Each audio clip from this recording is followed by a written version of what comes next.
Son günlər Bakının bir neçə məhəlləsində, o cümlədən Nərimanov rayonu ərazisində ağacların kütləvi şəkildə kəsilməsi barədə vətəndaşların sosial şəbəkələrdə paylaşdığı görüntülər ciddi narazılıq doğurub.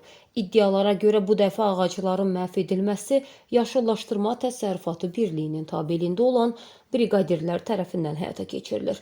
Belə ki, Nərimanov rayonu Əhməd bəy Ağaoğlu küçəsində Bakı Şəhər İcra Hakimiyyətinin Yaşıllaşdırma Təsərrüfatı Birliyinin əməkdaşlarının köməyi və müşayiəti ilə 20 ədəd iri gövdəli eldar şamı kəsilərək ərazidən uzaqlaşdırılıb.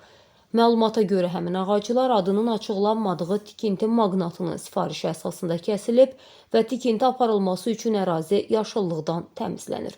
Ekologiya və Təbii Sərvətlər Nazirliyinin 11 saylı Ekologiya və Təbii Sərvətlər İdarəsi isə məlum hadisəyə göz yumur.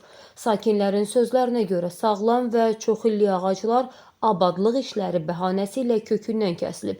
Bu hal şəhərin ekoloji balansına, mikroiqliminə və vətəndaşların sağlam mühitdə yaşamaq hüququna zərbə vurur. Məsələ ilə bağlı Yaşıllaşdırma Təsərrüfatı Birliyindən münasibət öyrənmək mümkün olmadı. Səsləndirilən iddialarla bağlı bütün maraqlı tərəflərin mövqeyini işıqlandırmağa hazırıq.